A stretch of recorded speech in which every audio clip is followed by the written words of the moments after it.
This video is brought to you by Audible. Click the link in the description for a free 30-day trial, and also feel free to skip to any part of the video that you wish to see. Hey everyone, my name's Talon. Welcome to my channel. To go along with some of the other videos that I've been posting lately, I just wanted to give my full in-depth review of my T-Mobile home internet service that I've had for about 4 or 5 days now, give or take.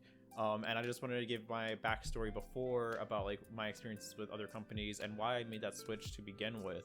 And just for a little bit of background, so I am currently living in Omaha, Nebraska, and it's a medium-sized city, and for the most part we only have one major internet provider. And let me know if this story sounds really familiar, because I know a lot of people are dealing with the same thing here in the United States. Yeah, we only have one competitive internet service provider. We do have a couple other ones, namely we have the telephone providers such as CenturyLink, but in a lot of the areas they're just simply not competitive. Our cable provider, Cox, is probably 90% of the people that I talk to, they have Cox. It's just because their infrastructure is just significantly better than what CenturyLink currently has. Majority of the homes out there has the coaxial cables going into them, so they're just able to offer the better speeds. CenturyLink does have some fast internet speeds. They have gigabit fiber for certain newer condo buildings in the downtown area and everything, but when it comes to more suburban areas and everything, CenturyLink is almost non-existent, and the simple fact is you're paying a lot of money for them and you're not getting good service. So I know here in my house, if I wanted to go with CenturyLink, I would be paying around $50 to $60 for about 2 megabits per second. Yep, 2 megabits per second. That is all they can offer me, and they're charging me about $60 if I have rental fees included. And that's absolutely outrageous to me. That makes no sense. But it's the highest speed that they offer because they don't have fiber running to my house or anything like that. So my only option was to go with Cox, because if I wanted anything higher than 2 megabits per second, it's my only option. For years I had 50 megabits per second with them, but for the last 3 years, I'd say I've had around 150 megabits down and 10 megabits per second up from Cox, and I've been paying around $85 to $90. I think right now it's currently about $90, depending on like promotions and everything. A couple of years ago, this is my biggest complaint with Cox, honestly. So a couple of years ago in my area, they implemented data caps. Yep, they implemented data caps on home internet.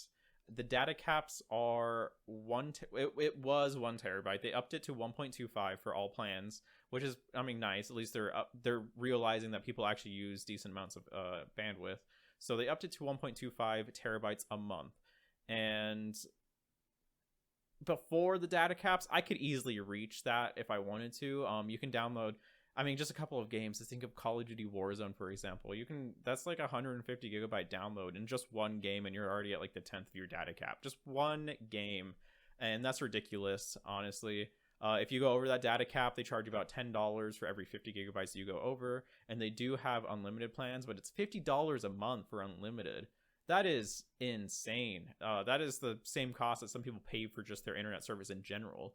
$50 just to have unlimited data, that's crazy to me. And my price of $90 for my plan, that doesn't include any rental fees or anything because I have my own equipment.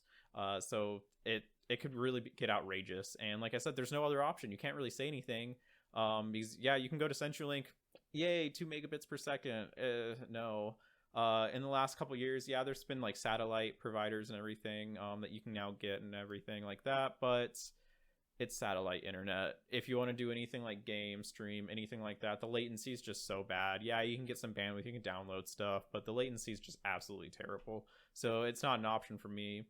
But T-Mobile has rolled into the Omaha area. My phone service is actually T-Mobile. So I actually have to recommend, if you are thinking about T-Mobile home internet, if you have T-Mobile as a service provider, or you have a friend that has T-Mobile as a service provider, just have them come over to your house and do like speed tests on their phone and everything to see how good your T-Mobile connection is at your house. Because that's what I did. I've had T-Mobile for probably about a year now, so living in my house, I'll just do speed tests, or I'll just download like apps and videos and everything whenever, and I noticed, hey, my speeds are really great. And I learned that there's a T-Mobile tower only about a mile away from me, so maybe I'm just in a really good area. And T-Mobile has implemented their 5G service out here. My phone currently is not 5G; it's only LTE. So keep that in mind. When I was testing my internet on my phone, I was getting around like 240 megabits per second down and like 50 up. And on LTE, that's really nice. So I was looking at that. Wow, this is better than my home internet service that I'm currently paying for. Okay, T-Mobile, you have my interest now. So I just did some more research for it and everything, and T-Mobile was doing a $50. They actually, I think they permanently lowered this. I think for a while they were just trying to pretend like it was a promo. But if you take the auto pay discount, T-Mobile home internet currently is only $50 a month. And it's just going to use the same cell towers as your phone. So if I was getting those speeds on my phone, hey, I bet this gateway that probably has better, stronger antennas, and yeah, like it's bigger, stronger. Like I bet it probably gets at least the same speeds, at least, and it's 5G capable. Unlike my phone, because yeah, the new gateway, it is 5G capable, so it has lower latency and it has higher caps when it comes to the bandwidth. But you'll see soon that the bandwidth hasn't changed too much between the 5G and the LTE on my phone. But still, I noticed that my phone was getting great speeds, and I was like, okay, I'll try it out. And I honestly thought this all it would be. I thought I'd just be trying it out because I was really skeptical, because I know for me, I'm a gamer. I like to play games, and honestly, thinking about playing games on a mobile network for decades, I would never imagine doing it. But maybe it's just because it's 5G, the latency is low enough, and it's good enough. It's not as good as my cable service, but it is very good, and I have no complaints about it. And for $50 a month, that includes the equipment for it. It's a gateway, it's a modem and router, and it's unlimited data. It's higher speeds than what I was paying for before. I will say it's not always consistent. So I get 240 megabits a second ish most of the time, but there's been times I've seen it drop to 50, 60 megabits per second, and I'll get into it more later. But like the gateway itself, the router that's built into it, I'm not a huge fan of it. It is Wi-Fi 6 capable and everything, but I'm going to show you guys some of the speed tests between my old internet and the new internet with the T-Mobile home internet gateway and everything. And then I'll show you, I'm going to kind of compare like how the router is and everything. And I'm going to show you how it is in games, just because I know that's the biggest thing that I was skeptical about. It's like, yeah, download speeds can be great, upload speeds can be great, but latency is a big issue. So keep watching for that. We're going to get into the speed test now. All right, so for the speed test here, I'm just going to be doing like the basic like Ookla, I don't know how you pronounce it. Just the normal speed test.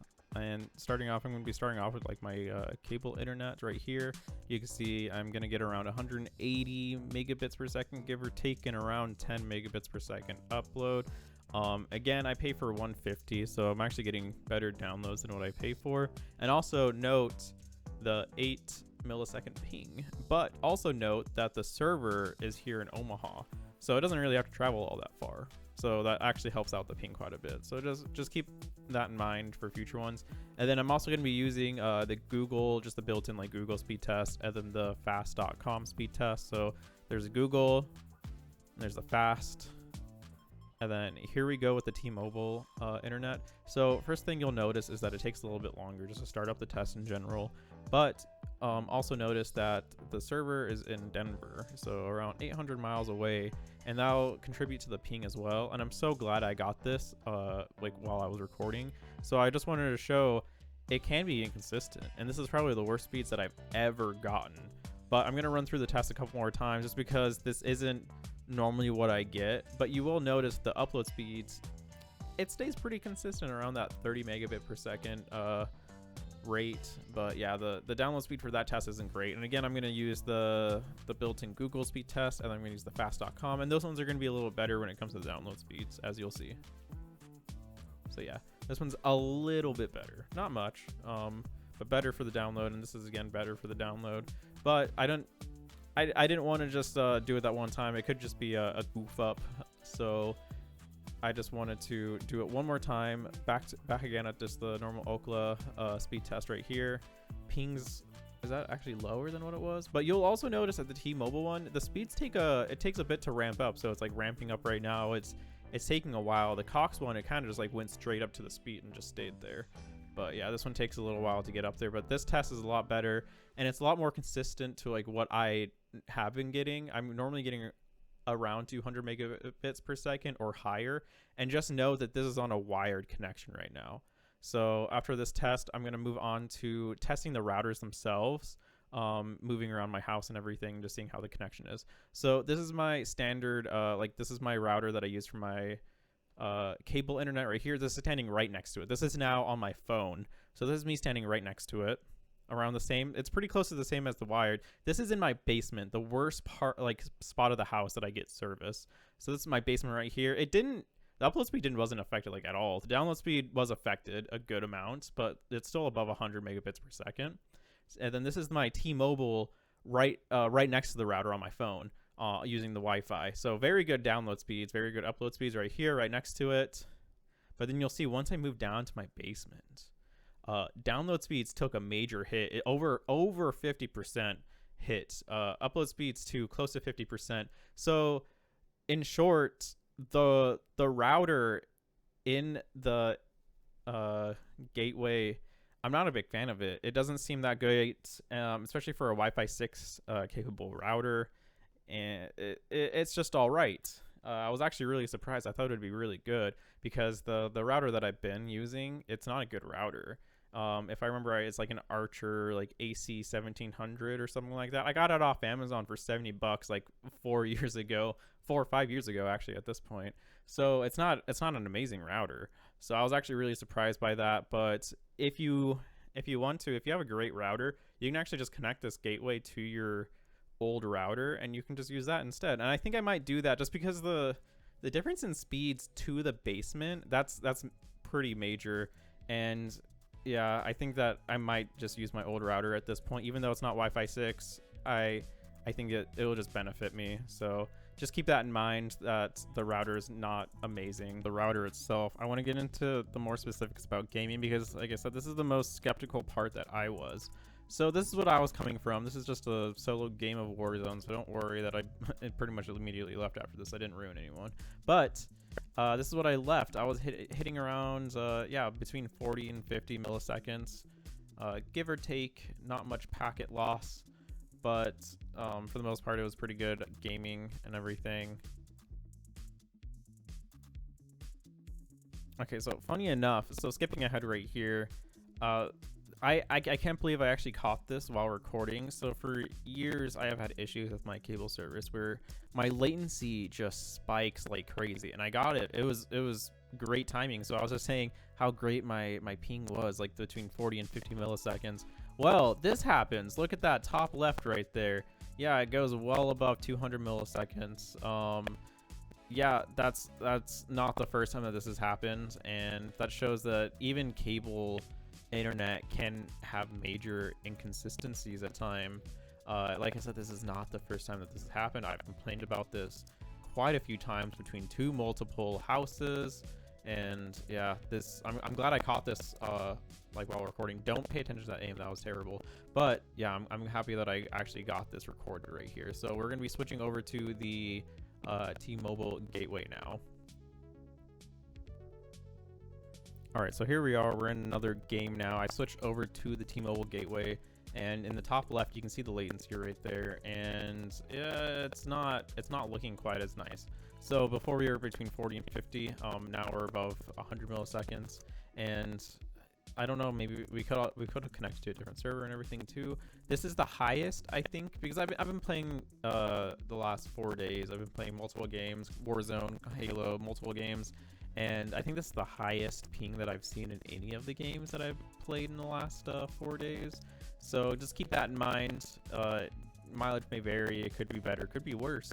So yeah, but I mean, you can see like I'm able to play no problem. Like yeah, there's a lot of people in the server and everything, so that's why it's even better. I'm not like rubber banding around the place. My bullets are for the most part hitting and everything, so it's easily playable. Even though that this is the worst that I've ever seen it, even at its worst, it's still playable.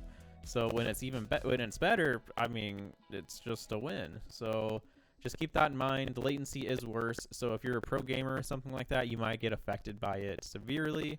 But for majority of people out there, I think most people can play at like around this ping. It's much better than especially when you're connected to a server. This ping's really not that bad when you're when you're playing a game that has dedicated servers. So just keep that in mind, what the latency is going to be like playing games and everything like that. But yeah, it's there's I have some pet peeves for it. But at the end of the day, I'm getting higher speeds and I'm paying less, and I have unlimited data, so I don't have to worry about stressing about reaching my data cap and paying extra money.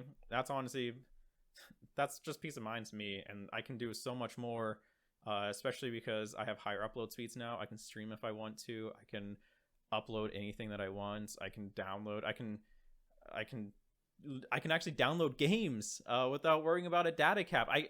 If I lose a hard drive on my computer with my old service provider, I'd have to space out my downloads for my games. Like I'd have 2 terabytes of games or something like that. I'd have to space that out over multiple months just to re-download games. I should just why do data caps exist? I don't know, but I found a way around it, and I hope that other people can take something from this video, because I was skeptical at first, and firsthand, yes, your mileage will vary depending on where your house is located to a tower, and depending on how T-Mobile just simply is in your area. But if your service is good for the most part and you can test it on a T-Mobile phone, honestly, I'm gonna get more into it later, but I know I'm keeping it. I am canceling my cable subscription for my internet, and I'm gonna keep T-Mobile home internet because I can't beat it for the price. That's just simply it, and the benefits outweigh any of this downsides to it, like unlimited data. I'll take that over a little bit of extra saved latency in games and everything. Overall, I'm really happy with my experience so far, and I'm definitely going to be keeping this for the time being. I hope to see you guys in another video in the future, and hope you guys enjoyed, and hopefully it was helpful to at least someone out there who's on the fence about getting the T-Mobile home internet. Have a good one, and see ya.